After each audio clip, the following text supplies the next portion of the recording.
Hello YouTube, welcome to spring in Colorado. It's like 70 degrees out there right now, but I can assure you, give it 15 minutes, a cloud will come over, some wind, it'll be cold again. But right now, the garage is cleared out, gonna pull in the shop. We are pulling in Floki, the Previa minivan. It's coming in for some major surgery.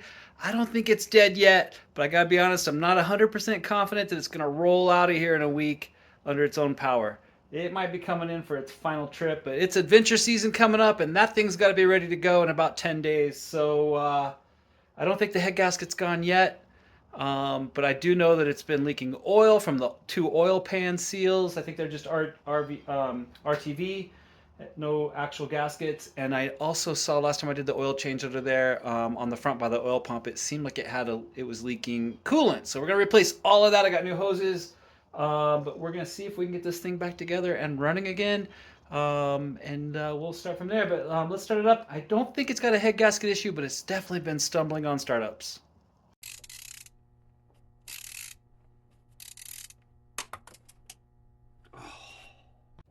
All right, YouTube, I'm going to walk you into this. We're going to just start this thing up and see what happens. Reminds me back like the second video I ever did, the frigid cold start video on this thing when it was -9 or something.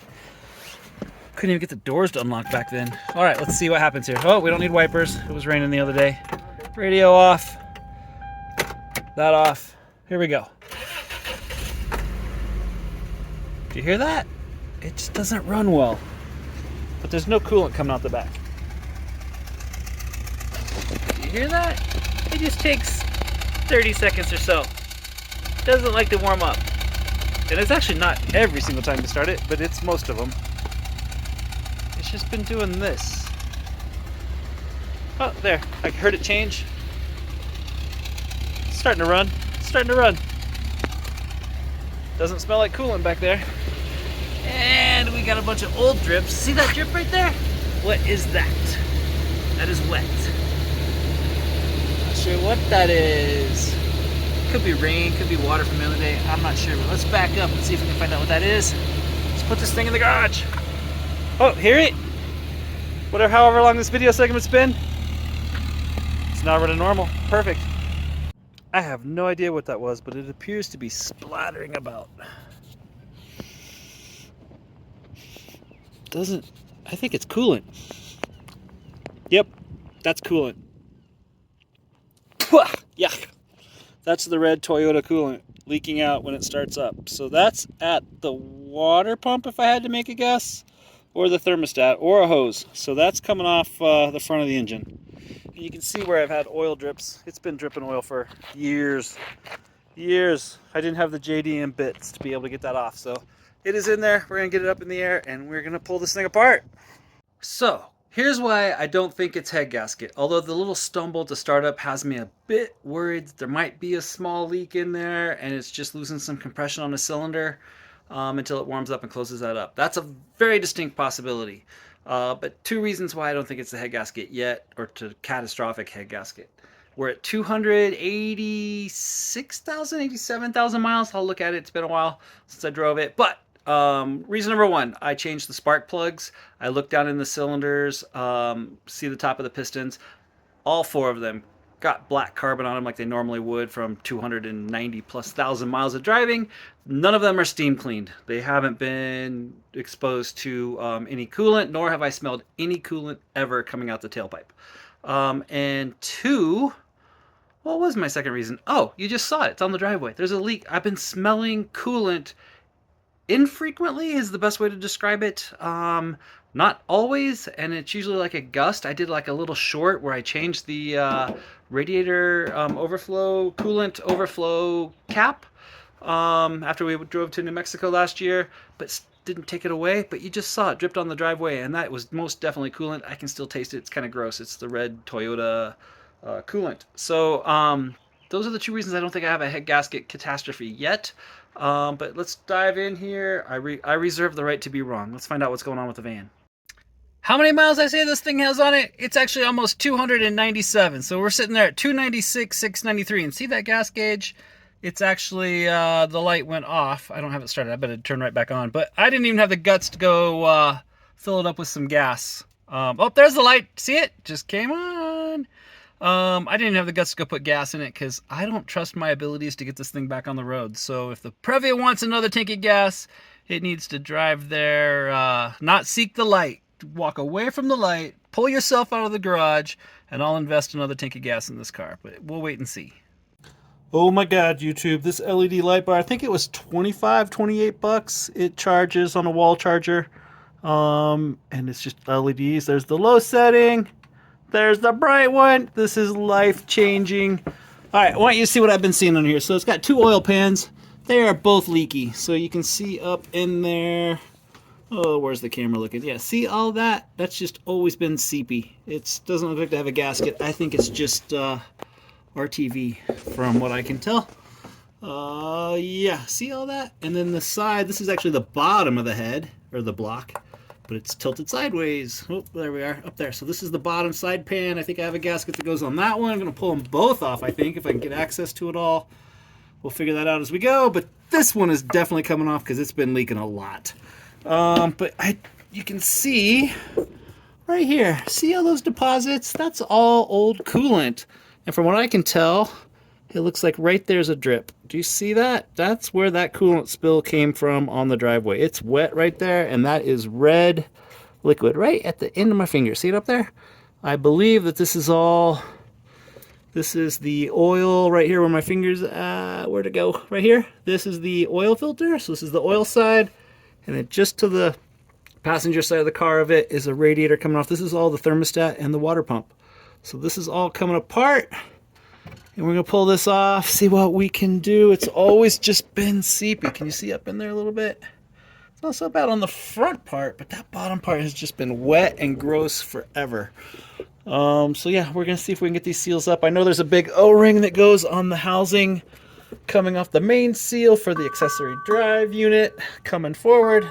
So that's going to come off, and behind there's a panel that I had all the O-ring parts to do that a couple of years ago when we redid the BMW kit for the accessory drive shaft, the SADS supplemental accessory drive shaft that comes off the front of the what is that, the crankshaft, right? Yeah, it comes off the crank on the main engine block and runs forward and drives all the accessories that are sitting up front, since the engine's back here in the middle with me. But I did not have the JDM bits to get those. They look like Phillips screws, but they are not, and they did not want to come off. I have those JDM bits now, and I have a extraction thing where you whack it and it turns a little bit. So yeah, we'll get those in there. We'll try that. Thermostat, I have the hoses. These are Gates hoses. We do a lot of work with Gates in Denver from the bicycle unit, but not necessarily the automotive, but over the years we've done a ton, and I have all Gates hoses. It's a Gates thermostat and a Gates water pump. First up, we're just going to drain oil and coolant. It's the easy stuff first. I think I only have 700 miles on this oil, but that's from February, so it's been sitting here for 2.5 months, hardly driven because we just haven't trusted it. I'm going to give you a quick lay of the land on some parts. I got 4 Gates hoses for the engine. There are 2 on the from the engine to the radiator side, because remember it's mid-engine and the radiator's in the front. So it's got a hard line, but it has to connect with hoses. So there's 2 that go for the hot coolant going to the radiator, and 2 that on the way back. I got this entire engine seal kit. I'm sure I have duplicate seals in here and gaskets, but I got the whole thing. Let's see, I got, this goes on, I think, the thermostat or the water pump, can't remember. It's been a long time since I ordered these. Got this shaft seal, again, I don't remember, I have to dig through my notes. Got a Gates thermostat. Got some more seals that were specific to the, I don't remember what that one's for. But they're not expensive, but I just ordered them. This is the new Gates water pump. Factory OEM water pump. Well, it's not OEM because it's but it's a Gates equivalent, lifetime warranty. Came with its own set of O-rings. I ordered, I think I got this on Amazon, this punch kit, this driver kit for the bits. Got an entire set. Got these on Amazon. 2 sets of each of the size 1, 2, and 3 on the Japanese Industrial Standard, JIS, for the bits. They are not Phillips. They have a different cut and a different angle. If you try Phillips, it will screw your bolts. Speaking of bolts, I went ahead and I bought an entire set. I think I bought 10 of them. So I think it has 9 that go in there. There might be 2 sets of these. I thought I bought more than that. But anyway, bought a set of those just to have extras. package of 10, 12. I think I bought 12. But it's just so I would have extra ones in there.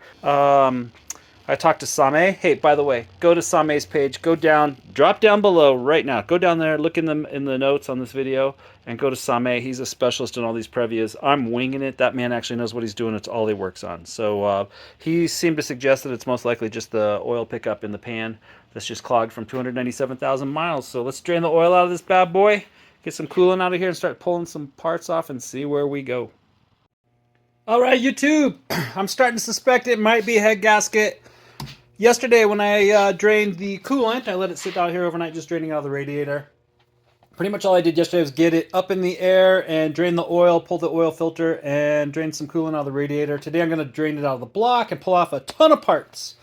But when I opened up this, I'm pretty sure this was under pressure because I believe the air came out of it. But what was interesting is the level had fallen to low. That doesn't surprised me too much. It's completely empty now since I've drained it out. But when I cracked this seal, this was under pressure. So I think when this thing is starting up cold, you heard the cold start. It wasn't running quite right on all 4 cylinders. I do believe it's letting some compression go through to the coolant, which is why this thing was all charged up, and then it fell down to low. I'm not surprised it's low because obviously you saw it on the driveway. So yeah, it's been losing some coolant on startup apparently, but then again, not putting it into the combustions because it's not coming out as steam. But yeah, that's the thought. I do have a head gasket. It came in my kit. Gonna need to look into some other parts, but I'm following those videos. Again, look down below because Samay from Previa Legend on YouTube has amazing how-to videos. I'm doing this for entertainment. He's doing it as a profession. So he's the one that knows what he's doing. I saw no signs. Here, let me grab a light real quick and we'll see if we can light this up so you can see it. With my handy-dandy pen light. Yeah, this little guy. This is all I've been using. So I don't see any signs of any oil in our coolant. That's a reddish color. It looks kind of yellow on the camera here. And then I didn't have enough room. I was getting chickening out, so I just did the rest in here in a bucket that was kind of dirty to begin with. So, yeah, it's going to get new coolant anyway. But, yeah, start pulling this off. There was no sign of the oil that came out was not milky.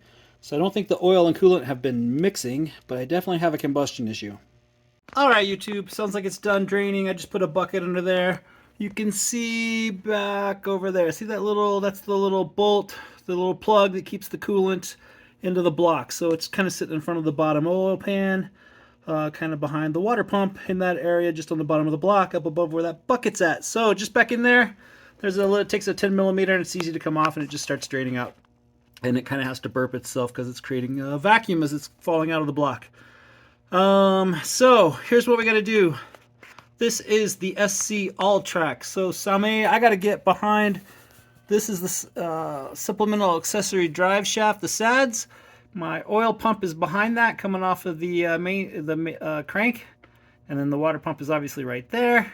So all of that's got to come off. So what we're going to do is I'm going to pull off these covers. And we're going to drop the braces for just one side, just this side, I believe, just on the differential. We're going to let this sag down. We are going to take off the bracket. There's a horseshoe-shaped bracket just up in here from the backside that's going around the SADS shaft. We're going to loosen that up so it can move. We're going to disconnect. See, we got the front drive shaft is going all the way back there because it's rear engine, and it's going all the way back there to the transfer case, which is way back there. So we're going to loosen all of this up so it can move out of the way. And then this shaft can we'll pop it off of its thing there, and it'll just sit in the space where this one is sitting. So yeah, it's all going to move a little bit, and we'll have this up out of the way. And then we'll be able to access the front of the engine block and work on oil pump and water pump, thermostat, and all these hoses. So that's where we're going to start, and then that's my plan. I'm going to pull the oil pan. I didn't get a gasket for the oil pan, so I'm going to do a little research and see if it's just RTV. I think it's just RTV that's on there now from when I was peeking at it. But yeah, we're going to start there, and then I'll get my dad over here, and we'll decide if we're going to pull this head gasket or not. But I think we're going to. There was some wrestling. There's the 2 front hoses for the radiator on the Previa. That little short stubby one starts here. I'll show you underneath where they're at. Let's see if I can get some light down here. Oh, bear with me. Yeah, here's our first gates hose. This runs along the bottom. There's two of them. They're stacked right there. You can see both of them. 1 and 2 up behind it. It's not really focusing on them, but yeah, you're gonna have to trust me on that. There's 2 of them stacked right there. The top one goes to the top that I just showed you. The bottom one hooks in right where my finger's at, runs along, and goes right there. There are 2 more. You can see them back there. Going from these hard pipes to get around the suspension to get back to where the engine. So it's got 2 movable sections so it can all vibrate on the front and on the back. All right, 2 more in the back. There's the 2 hoses for the coolant to go to the engine, on the hard pipes to the engine. So yeah, that was fun. Hard to get to. Not fun being under there. Got some antifreeze in my mouth and I'm still tasting it. Alright YouTube, give you a quick lay of the land. I've got, this is all lit up. I've got it disconnected. This is the front drive shaft coming from the transfer case way back there near the back wheels. Since it's mid-engine, it's got to come all the way forward. So it's disconnected here so it can hang low. I have pulled the brace for the front axle so I can drop the front drive shaft since it's an AllTrac. Loosened up the passenger side bolt on the bushing that holds the axle in place, and then completely removed this side. So it just sinks down. I used my my hydraulic jack up there, just the cheap orange one from Harbor Freight. Put it on there and then just slowly lowered it down. It lifts it out of the way. I have now, let's see, I gotta scoot all the way forward so you can see this. All right, I don't know if I needed to mark it or not, but I just put paint pen across it. I pulled the 3 bolts out on the, that mount this supplemental accessory drive shaft, the SADs, to the crank on the crank pulley. It's not a pulley though, it's just a little, I don't know if it's a harmonic balancer or what, but it is not a pulley, but I just marked it so I know they go back in case things get twisted. But yeah, this thing had been mounted up with the BMW shaft and it's been doing great. It hasn't been a problem whatsoever. I did that during COVID with my dad, although this van doesn't get driven a lot, but it's probably got 30,000 miles on them like that, and they have not budged at all. They've been perfect. So going to continue on this and pull this off. Okay, so with this drive shaft, this front drive shaft kind of moved over. It now hangs out of the way. I can now take this supplemental drive shaft and pull it off this harmonic balancer off the crank and set it into this space where my finger's pointing right there. So that's where the drive shaft was coming through to the front. But now by lowering it down, this one can now just slide over into its space. Welcome back, YouTube. It's been an interesting couple of days in the shop. Remember, this is auto repairtainment. I'm not a mechanic. I'm not a professional. You want to see a professional, know how to work on these Previas. My recommendation, go to Samay. He lives in Seattle, Washington. He's up in the Pacific Northwest. His YouTube channel is Previa Legend, and he is a master at these. So I'm using his system. He's got a whole bunch of how-to videos, and he shows you all the steps. So that's how I'm doing it. I'm not as good at it as he is, so I'm not going to show you the step-by-steps. I'm just going to give you the lay of the land. This thing's been kicking my ass for 2 evenings, but I got a lot of it taken apart. Yeah, it's splashed more coolant as these old hoses are coming off from all over the place. I ordered $200 worth of hoses from Megazip. I think they're in Japan. They have an amazing website for the parts on these vans. All of their parts diagrams, you start on the page with just every single parts diagram. It's all interactive. So you look at the picture, click the little thing, and it takes you immediately to the current part numbers. So that's the best website I've ever been on to get Toyota Previa parts. The problem is probably 1/3 of the time I order stuff from Japan. Usually they also have a warehouse in the UAE, but I usually get it from Japan, just combine everything together. They ship, their cheapest shipping option is FedEx, which is shocking. So it takes about 5 or 6 days for it to get here. But 1/3 of the time that I order stuff, turns out that it's actually out of stock, no longer discontinued, no longer in inventory. So waiting to see on most of the hoses. I know there are 3 hoses tied to the heater assembly that I could not get. I think there's 5 in that diagram, and 3 of them I could not order. One I'll show you. Some of these hoses underneath here are ancient. They're definitely from 1994. They are nasty. But I'm gonna change everything that I can. Those 3 that I can't replace, when I get all the ones here, I'm gonna start pulling off all those other hoses. They're hard to get to. A lot more stuff's got to come out of this front to get to those. I'm gonna start pulling those off, and then I'll just take them to Napa, and we'll get a just generic hose that fits the right interior diameter, and we'll make it work. So yeah, that's the plan. So let me give you some updates on where we're at underneath. Actually, YouTube, before I go underneath, I'm going to show you the old original water pump, the thermostat. I think I set it. It's down in there, ready to go to Boulder and scrap metal recycling. It was disgusting. The seal was completely crusted and just cracked and broke. But look at the hose. This is just gnarly. It's hard as a rock. It feels disgusting. Like it's all like just scaly skinned old crap. We were prying this clamp apart. Oh, most of these are spring type clamps from Toyota, and this one we pried apart. We still can't even get that thing to slide off of there. So that I got a new water pump. That thing's getting thrown away. So I just left it sitting on there. I'm pretty sure that this is a return from the heater to the water pump, and I'm pretty sure this hose is coming as long as MegaZip has it in stock. So yeah, if you get under there and you start looking at all these like little hose connectors, they are disgusting. One of them I had to completely cut and pull apart, and I'm pretty sure I gotta get some stock hose for that one because I don't think that one was available. But you can see underneath here, there's the front drive shaft. Front drive shaft is out. The sad shaft is sitting back there. It is out. I'm gonna go underneath and I'll show you what it looks like. All right, so real quick summary. To be able to get the supplemental accessory drive shaft that runs all of the equipment on the front of the car, it comes off of like it looks like a crankshaft pulley, but it is not a pulley. There's no belt hook to it. It's just connecting to a shaft. To get that off on the 94 through 97 all-wheel drive supercharged units, you got to first take off the entire front drive axle from the transfer case way back there. That's that really long one sitting back there. See it? That's the long one. Got to take that off of the differential and all the way back. Just disconnect it, pull it out, set it back there. Then you got to come up to the front and take the bolts out of the accessory rack, is for lack of a better description, so that you're going to be able to lift that thing up until the fan is hitting its shroud. So you're going to gain like a couple inches of height. You're going to lift that entire assembly of accessories, which is really heavy. You have to use your jack, and I used a 2x4 on its end to be able to get it high enough. So you just lift it up a little bit, and that creates, when you remove the 3 bolts on the front, the 3 bolts on the back, you can now get enough space because the drive shaft, the front drive shaft's out of there, and you got a little bit of height. You now have enough space to get the accessory shaft to get out and go into the space where that front drive shaft was sitting. And you can use all that space up there to do it. So yeah, that is not easy.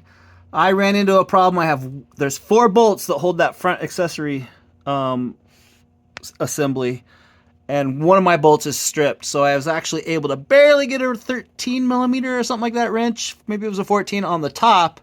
Instead of removing the 2 bolts on the bottom, they're easy to get to because one's stripped. I was able to go to the top of that isolator mount and pull it off, and then just when I did the jack, it lifted off of its studs. So I still got to try to get that strip bolt out. I'm still working on that. And then here's what we got. It is disgusting in here. This. Right, let's see if I can get a finger in here. This is where I'm at. It's kicking my ass. That bolt right there. It's a 21 millimeter, I believe. We drove to Harbor Freight yesterday, and we got that air impact wrench. I think its max force is 1,200 foot-pounds on removing a bolt, and it didn't budge that. It is still sitting there. So I doused that bolt last night in PB Blaster, and then I just went to my dad's house today and picked up his little tube bottle with a little eyedropper of Hoppy's number 9 penetrating oil. So we'll see if that can get in there. I might have to go get a bigger impact sock or air impact wrench because 1,200 foot-pounds wasn't enough. But okay, so here's what we got. I still got to get this off because my oil pump is behind it, and that O-ring, you can see everything is just sopping wet with oil. It's been leaking. 2 years ago, we started to come in here and we just left it. And then now that the water pump was leaking, it's all happening now. So the water pump is out of here. The O-rings are pulled off of it. I just want to clean it up. It's really gross from all the oil and water that's leaked. When we pulled the water pump off, we did find up in behind there. So when we did the BMW SADS conversion, which mounts right here, we did the BMW couplers conversion. When we went in here, one of the bolts was missing. I only had There are 3 bolts that hold the coupler to the sad shaft, and then 3 bolts that hold the coupler in the other direction to this pulley. One of them was missing, and I think it was one of the pulley bolts was missing. Just wasn't there. So when we pulled the water pump off yesterday, wiggled it off finally, up behind it was one of those bolts. So that's kind of funny. Don't know how it got up there. Don't know when that happened or what, but yeah, we found one. So anyway, yeah, the oil I removed, you can see right here, this little figure 8 O-ring. This is where there's 3 bolts that hold the oil filter housing on. So that's off of there. This comes off. And then I got 9 bolts back there that are the Japanese industrial standard. They look like a Phillips. Don't use a Phillips driver. You'll strip them. But I have the Japanese industrial standard. I have some screwdrivers, but I also have some driver bits. So yeah, I'm going to try to get that off. But this has got to come off first, so don't know how I'm going to do that. All right, YouTube, I know no one's ever going to see this again. Well, I know it's cleaned up a little bit. At least it looks like metal. Yeah, still haven't got that. Whatever it is, crankshaft pulley. That's not a pulley. It's just where the SADS mounts up. I did pull off the oil pan sump. That came off nice and easy. It had some old silicone. Did have some silicone that had sucked up into the strainer for the oil pickup tube sitting in there, so I'm gonna clean that up. Need to clean up that pan. I haven't looked in the bottom of it to see if it's got any grit. I'm not expecting it to have any, but it's kind of nice since the bottom of the drive, this engine's laying on its side, so this sump is sitting here on the side. I'm not actually seeing a bunch of dripping oil. It's kind of convenient. It's kind of nice. It's been sitting here long enough that it's all dripped off the top, so it's not dripping off the bottom of pistons like the other car that's vertical. So those pistons are accessed over here. But anyway, that's where we're at. I'm going to clean up this pickup tube. I'm going to head to go see if I can get some coolant hose, just some standard stuff, and a couple clamps. I'm going to start putting a water pump back on. I might leave the water pump off until I get this oil pump off, just so I have lots of room to maneuver in there. So that's where we're at. I think right now I'm just going to redo the oil sump and get that cleaned up and back on. So that's what I'm going to do today. I'm a little tired. This thing always kicks my ass. It's hard to work on this thing underneath. It's mid-engine, not easy to work on without a lift. All right, YouTube, here's a quick update. That 19mm bolt on the crankshaft pulley, it's not really a pulley because it's just where the sad shaft mounts. There's no belt hooking onto that. But anyway, that thing is not coming off. I've been trying. We've bought this brand new 1,200 foot-pound air impact driver, and it is not budging that bolt. I've put PB blaster on it. It's soaked since last Saturday night, and this is Wednesday morning. And I even tried a whole bunch of the Hoppies number 9 penetrating oil. No use. So I'm going to head over to Boulder. Resource Central has a tool library, so I'm going to see if they have a bigger impact air driver that I can rent from the library. We'll see what happens, but I'm not budging that damn thing. Alright, YouTube, I think I know the reason why my new, what was that thing called? Earthquake air impact socket from Harbor Freight is not breaking free. My 19mm crank pulley bolt on the Previa. That is the issue, I'm pretty sure. I don't know what size this is. I think that's a 3-gallon tank at the most on my air compressor. So when I get that line to 90 PSI through the little orange line over here going under the car, I'm getting maybe 3 seconds before that compressor's kicking on. So if I had to make a guess just from watching some of the torque testing videos on YouTube, I'd say maybe max we're getting at 200, 250 max foot-pounds of torque on that bolt. It's not anywhere near the 1,800 foot-pound rating on this air socket. So I was kind of looking online, and it looked like you had to have a minimum of a 20-gallon tank to get max capacity out of this thing. It's got to run for like 15 seconds.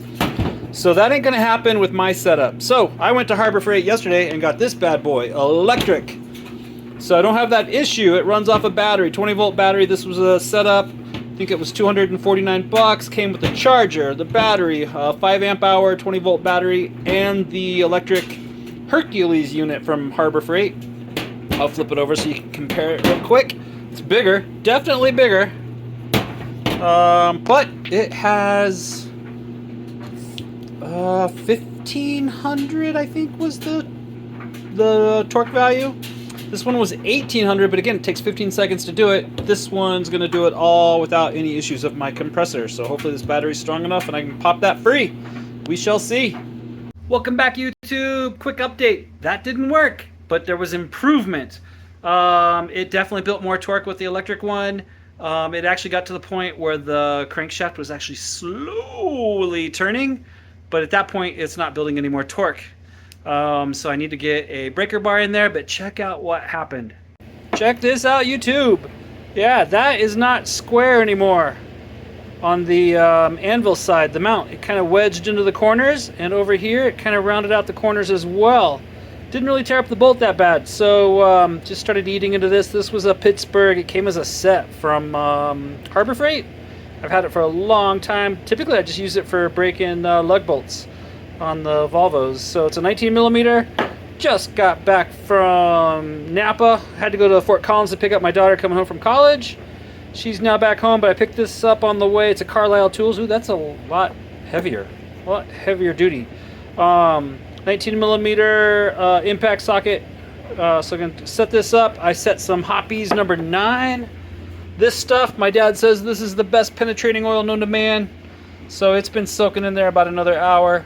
Wipe off the front of the bolt so I don't strip it easy. We're going to give it another shot and see what happens. Cross your fingers. Here we go. Well, it was a lot more powerful. It didn't rotate the crank because I had the breaker bar in there on 2 of the screws, which is bending the shit out of those screws. So good thing I ordered 3 more of those for the accessory shaft to mount up onto the crank pulley. It didn't round out the socket. It probably would have if I would have kept going. It got really intense there at the end of it. Totally cranked up the pressure, but it's not budging. So I think I'm probably going to end this video and call this phase 1. And I'm going to call in a lifeline to my dad. I think we're probably at the point, I'm guessing, that we're just going to have to heat it up with a torch. A little butane torch or something. Get it hot and see if that'll break it free. Obviously, we can't heat up the crankshaft itself. We're going to have to heat up the bolt because we can't get access to the sides of the crankshaft. So not ideal, but I can't jump it. I can't put the breaker bar on it and pop it against the frame of the car because there's no oil in it. There's no coolant in it. To be able to do that, I would have to rebuild the entire thing, get it back running condition, and then pop it without the sads hooked up. I could do that. I don't know that that's what I want to do because it could be catastrophic. So we'll see. I'm kind of at my wit's end. I don't know where this is going to go, so stay tuned. All right, YouTube, this is what we started with. This air gun right here, 1/2-inch air socket, supposed to be like 1,200 or 1,800 foot-pounds. And this Harbor Freight Pittsburgh socket did not do it and actually started rounding itself out. To which I went to Napa and got a Carlisle improvement. Significantly more weight. And it still didn't do the job and also started to round out just a wee bit before I stopped. And then I read online on YouTube, I think it was a Honda crankcase pulley or crankshaft pulley bolt, getting those off because they're notoriously difficult. And it said there's a special Honda tool. Look at this. These are all 19 millimeter. But look at the size of this behemoth. This is a specialty. Got it on Amazon, so I don't know how specialty you want to call it. But it is described as a crankshaft pulley bolt socket. Look at the thickness on this thing. So apparently what I was reading was under heavy load, because these crankshaft pulley bolts are super tight, these weaker one, normal one and a little bit stronger one, they flex, which starts to lead to the rounding out. It's flexing under the shock of the socket hitting the pulses, and it starts flexing the tube. Look at the material on this one. It's the same size, but lots more material. Supposedly not supposed to flex and deliver all of the torque onto that bolt head and pop it free. So with the new electric gun delivering full power, let's jump in there and see if it will pop it loose. This is my one last shot before we get out a torch and I bring Dad over for help. Right now, yep. All right, here we go. Brace yourselves. Oh, that's the wrong way. I tightened it. Oh my God! What a machine! It's off! 2 weeks! That's it. Now, will this come off? I gotta get a puller to get that off. I didn't even need the Are you filming? Yeah. I didn't even need the whatever that is. What are these called? I didn't even need this thingamajig to wedge against the frame. What are those called? Pry bar. I didn't need a pry bar. I was using these screws so the pry bar would have something to bite. Didn't even need them. That came off. I'm shocked! Shocked what the proper tool for the job can do. Alright, we're done. I'm gonna have to get a pulley puller, which I have, and we'll rock that thing off. But that, I can move forward. That's the end of phase 1. YouTube, I'm so pumped that that bolt came off. Shocked it was that easy with the proper tool for the job. And if you like what you're seeing here on Jamie Cars, this is just phase 1. There's going to be 2 more phases on this project before the Previa rolls out of this garage. But I'm going to start putting it back together. I'm so pumped it came off. I'm going to work on it all day today. Today is Monday after Mother's Day. Happy Mother's Day to all the mothers out there in YouTube land. Please jump down below and subscribe to @JamieCars. If you like what you're seeing here, there's more coming. And just talked to Hot Mama Sita in the house after I was so ecstatic that this came off and showed her that video. And she just said that this confirms the age-old question. Size matters, people. Be safe.